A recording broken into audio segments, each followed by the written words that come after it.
CES 2020, we're taking a look and kind of discussing the 8K options that are available when it comes to TVs. So just kind of going over every company, a lot of Samsung because I had an extensive look at them and they really are kind of at the forefront of 8K in my opinion at this point, and then a general discussion where the format is at and everything like that at the end of this. So 8K, a lot of it right now is not even native 8K because the content really isn't out there. It's not for the regular consumer, it's for the enthusiast or the most intense of us. So there we're going to just quickly start. So this is LG, that the roll-up line. Not 8K right now, but it's cool to show off. So this is their lineup. They've got a couple TV options. I'd say they're very close to Samsung just in regards of having options out there with their 8K tech, and the 8K tech being somewhat similar in some ways. So they're doing their OLED technology. They're really trying to push that forward in terms of the picture and the processor behind that. And then they've also got their nano cell. So there's a couple different LG options that are available for 8K. But again, the gist of the general thing is that 8K is not really going to be commonplace for a while, at least from what I'm hearing and seeing, and it's going to be kind of hard to get into. So now we're going to go into Sony, and again, we're going to talk about more about these afterwards. So yeah, Sony, their big thing was showing off the Ecto 1. I mean, how could I not include that? So they've got a couple different TV options. Not a whole lot of information here, and I didn't really talk with Sony directly. I was just kind of browsing through because I had some time and wanted to take a look at what they were offering. But we know they got the HDR and they got the 8K. And I mean, anything with 8K is going to have HDR, and I'm going to hold off on more of the little technical details until later on. So here we go. We've got another company. This is TCL. So they've got a few 8K screens. Not a whole lot. They've got a couple. They're showing that off, and again, like with other companies, they're like, we have it. It's either here now, coming out this year, coming out later, but we're mainly wanting to focus on our technology behind the 8K, because the technology behind the 8K is really what's going to sell it. Because while 8K is great for regular people, the price point kind of puts it out of their reach, and they need more benefits than just that to sell it to them. So this is Hisense. The content they were showing, that was a live kind of feed thing. But it was, as you can see right there, it was only 4K footage being blown up in 8K, and they were also really wanting to put it forth just note-wise. They have the TVs, they have the technology, they're working on it, but the regular consumer is not really going to buy them at this point. So they're slowly rolling them out. Some places will get them sooner, some places lower or later on. Keep in mind I'm from Canada, so I get the kind of that perspective too, and I get to compare it to the US market, and also the Korean market gets compared to a lot for the various companies. Keep in mind they're all doing different things, they're all saying different things while you're at this event, and you got to kind of mesh it together and pick certain details out so you get a full grasp of things. Okay, so now we're going on to Samsung, and then again at the end we're going to kind of go into the details and do some comparisons and everything like that. So Samsung is really interesting because they have what I would consider a vast 8K outlook. They do a first look event, which I was at, so there's some footage from that there. And they do a show tour with me, and they take a lot of personal time to actually discuss all of the concepts here. I do get a similar treatment with the other companies, and LG is really good too. But Samsung really focuses on their screens. They do a lot of things with their screens. We're not going to really talk about their other screens because they do have other things that are not 8K. I want to keep this topical with 8K. So they're doing more technology around the screens to try to sell them a little bit more. So they've got the Infinity screen, which is basically kind of it's bezel-less. That's what they're going towards. They told me they can completely remove the bezel, but they'd have to go into the micro LEDs, and there's a big issue there because of cost and everything like that. So that's more of a future down the road, but this is what we get. There's basically no bezel. You have to kind of look for it, but like with here, you can kind of see it. At least when you're in person, you can kind of be like, okay. But as you go further back, keep in mind we're quite close here, it's less and less visible, which is great because less bezel, that'd be fantastic. I asked LG about it, and they said they're not really too caring about the bezel at this point. They think it's thin enough, but it is something that they're considering down the road and all that. So Samsung, they got a wide range of 8Ks. Keep in mind 8K is mostly for larger TVs because they're trying to get the money back out of it. And it's weird to say, they don't directly say that themselves, that's a particular thing, but that's how I see it, because TVs are really dirt cheap right now. You get a 4K for like absolutely nothing, just like not pocket change, but I mean the screens are cheap, they are available, and that's what they're trying to do, is bring like a premium element to it. And they're trying to do this with new things like the sound technology, which we're going to show off in a sec here. They've completely redone the bottom. They got this cool symphony. It basically works with the sound bar, and it gives you a full immersive thing.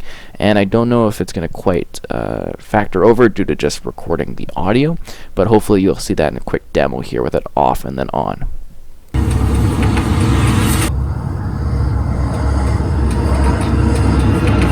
Yeah, so it's more all around you sound when the two are working together, just due to how that TV is set up. So now we're going to quickly switch over a little bit more of the kind of specs, and this is something that's also carrying over to the other brands. They're all focusing not necessarily on pushing you at 8K, but pushing what their lineups are right now. And they're doing things, VRR was huge, G-Sync was huge, FreeSync was another one, but VRR was basically on almost every brand to a degree.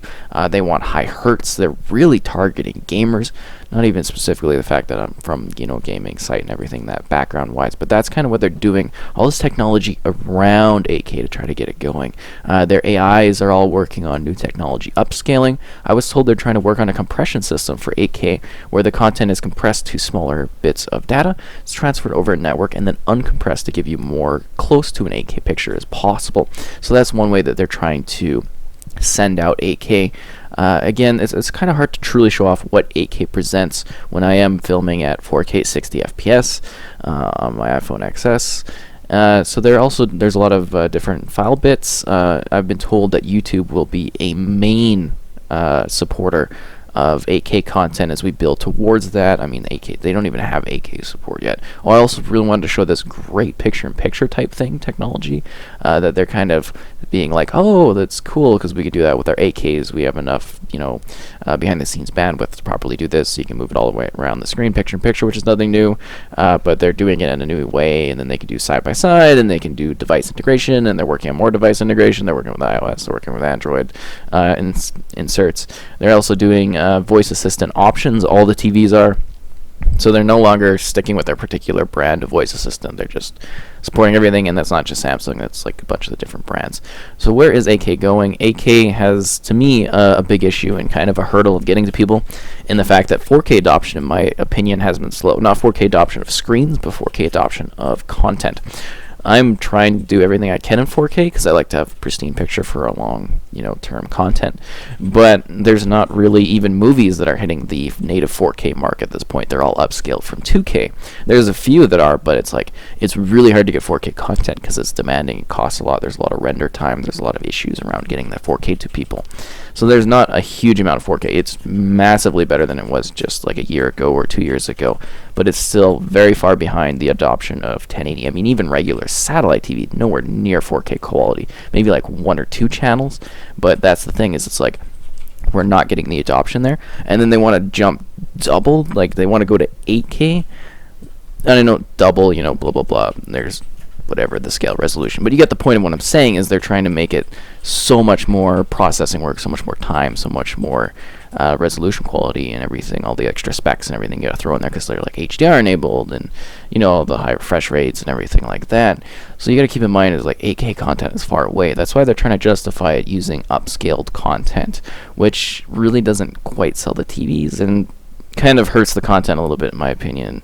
And they kind of get that, so it's weird that they're rushing to 8K already. I know the technology's there, it's good, it looks fantastic. I've seen native 8K content, beautiful, gorgeous, but they're trying to find new ways to kind of sell that technology, get that technology out to people. But their big issue and hurdle is going to be the fact that we don't have the 8K content to really support that. I know there's people that are like, oh, 8K is better, so I have to buy that.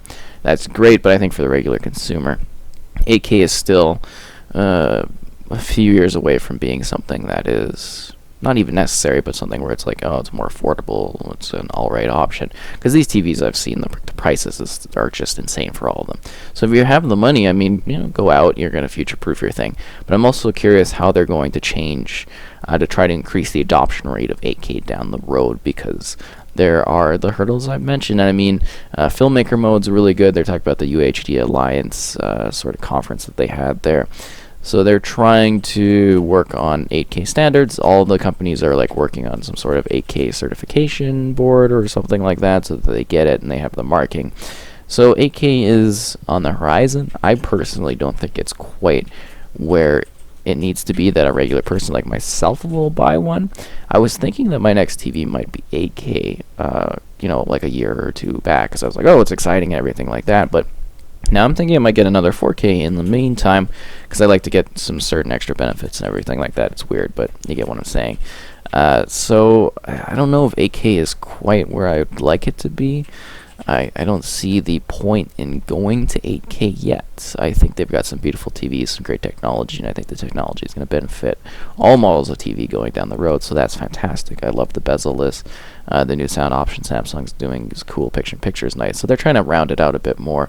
And you can't forget that other companies are releasing panels. They're doing the screens. I'm sure all of your favorite groups, even the ones I haven't mentioned, because I saw how many of them having 8K. Sharp and Vizio and everything like that while at the show. As I walked by, I just didn't grab footage of them because I was like, I don't think I really need it for my kind of wrap-up 8K video that I want to do, as you've been watching to this point, if you have been. And yeah, they're all doing something different with it. They're all trying to get some standards going. They're working towards it, but I can also see a lot of hesitation from some of them because they maybe don't think that they're necessarily going to sell a lot of TVs with that, because you got to keep in mind that the TV market is stagnating.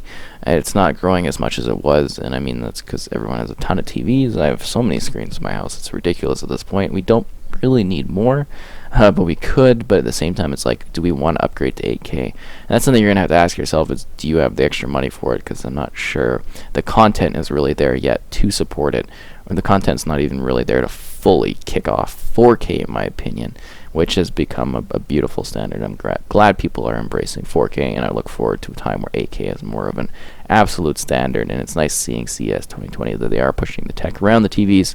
And I'd love to hear your thoughts on it, because I might be totally off or something like that, or you might consider my options just a little bit short-sighted in terms of what TVs I showed off, and I'll try to do better in the next year with maybe another 8K update.